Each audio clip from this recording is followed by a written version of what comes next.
we're treated, how we're supported, and how we're wronged. This was certainly the case for young Diana Spencer. While she was born into wealth and privilege, she was also born into huge conflict that led to trauma. Who can blame her for wanting to disappear into a fairy tale? I'm Anita Rani, and this is Beneath the Crown. The Spencers were an aristocratic family with strong royal connections. Both Diana's grandmothers were friends and ladies-in-waiting to the Queen Mother, while her father, Edward Spencer, also known as Johnny, had served as an equerry to Queen Elizabeth and was a regular guest at Balmoral for shooting trips. Johnny and his wife Frances tied the knot in 1954.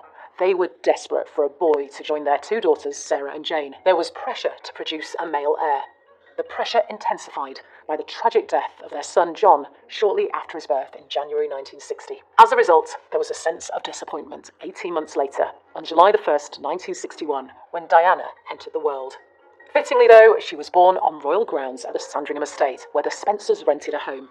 As Diana grew, so did the rows between her parents, stemming from Johnny resenting his wife's financial and intellectual dominance. By the time 3-year-old Diana was joined by baby brother Charles in 1964, the marriage was beyond repair. The environment at home turned toxic.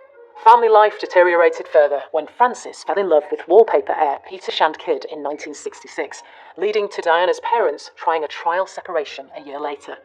Diana's maternal grandmother, Lady Ruth Vermoy, was so angered by her daughter's affair that she sided with her son-in-law. She believed it was a wife's womanly duty to obey her husband, whatever the circumstances. Frances was shut out from seeing her children. A bitter divorce followed in 1969, in which she was branded an unfit mother. When Diana eventually discovered her grandmother's role in the case, it gave her a stark warning about the consequences of acting out of line within her social sphere. These years of childhood trauma hit Diana hard. They established a fear of abandonment and a yearning for love and attention, as well as a sense of overwhelming loneliness. She later described watching her mother Frances leaving the family home for good at Christmas as the most painful moment of her life. She remembered sitting at the bottom of the stairs, clutching the banisters, as she watched her mother's possessions being removed and loaded into a car. Once her mother had left, Diana continued to sit on the stairs for weeks, yearning for a return that never came. She was only 6 years old. Diana's struggles continued through her adolescence, where she went through a phase of craving fame as a ballet dancer. She did manage to gain the title of Lady Diana Spencer at the grand old age of 13 as a result of her grandfather passing away. She loved her new title, and friends jokingly referred to her as Dutch, short for Duchess, due to her snobbish ways. Her pet pony Soufflé was less judgmental. In 1976, her father Johnny Spencer remarried, tying the knot with Rain McCorkadale, daughter of Diana's favourite author Barbara Cartland. Her idealised depiction of love and romance in her novels led Diana to believe all would be equally as rosy in the real world. Diana's academic endeavours didn't provide much joy for the family either. There was rising concern that she was drifting through life without direction. Little did she know that her elder sister Sarah's love life would change her own world beyond recognition. By 1977, Sarah was dating Prince Charles. Diana, 16 at the time, was jealous. Not surprising given that she had a poster of the dashing prince on her wall. Romance soon fizzled out between Charles and Sarah, but it did give Diana her first encounter with the prince. There was a welcome escape for Diana in 1979 when she moved to London, getting a flat of her own as an 18th birthday present in July. Beats a book token. Diana worked as a nanny and a teaching assistant in a kindergarten, which used her natural skills with children. And then, at long last, the fairy tale arrived. Royal Highness, I just wanted to offer my condolences. Fantasy merged with reality in July 1980, when Diana and Prince Charles happened to be at the same event. She told him that she'd noticed how sad and lonely he looked at the funeral of his dear mentor Lord Mountbatten the year before, and that her heart bled for him. Charles was impressed by her compassion, and they began dating. The prospect of marrying a prince wasn't just attractive for the fame and wealth.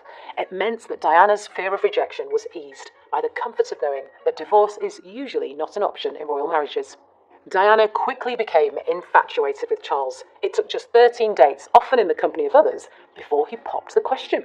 In February 1981, Charles proposed to Diana at Windsor Castle in his old nursery. Not exactly the most romantic of settings, but it did the trick. Yes, please. Everything seemed to be looking up for Diana, but her mother Frances was not seduced by the fairy tale. She saw parallels between Diana's relationship with Charles and her own failed marriage to Johnny. Diana also became aware of the presence of one Camilla Parker Bowles in Charles's life, although a friendly lunch was swiftly arranged in the hope it would nip any jealousy in the bud from either. Darling, you really know nothing, do you? Press scrutiny was also starting to affect Diana in the run-up to the royal wedding. Is there any possibility any announcement of the marriage in the near future, can you tell me? Frances wrote a letter to the Times complaining about the media harassment of her daughter. But it wasn't long before the bride and groom-to-be were trying to use the media to showcase their blissful love, although their big TV interview didn't go without a hitch. And if I may say, you both look very much in love. Whatever in love means. Ouch. It led to Diana privately expressing doubts about the marriage in the days leading up to the big day, with her sisters providing reassurance. Ultimately, she knew there was no turning back. July the 29th, 1981. 750 million viewers around the globe tuned in to watch the wedding of Prince Charles and Lady Diana Spencer at St Paul's Cathedral in London. It was a momentous occasion for royals and the public alike. Her father Johnny and stepmother Rain were thrilled. And she's also a great giver. You know, she's a very generous kind of person. You know, she wants to give rather than take. But all the attention, fame and privilege in the world couldn't compensate for the fears of abandonment and rejection instilled within Diana as a child, and the longing for a mother figure close by. It would keep informing her future behaviour and her feelings. Don't dismiss me, please. Don't push me away. What? Mama? What looked to be a fairy tale to the outside world was on the verge of becoming a nightmare behind closed doors. Diana Francis, wilt thou have this man for thy wedded husband, to live together according to God's law in the holiest state of matrimony? Wilt thou love him, comfort him, honor and keep him in sickness and in health, and forsaking all other, keep thee only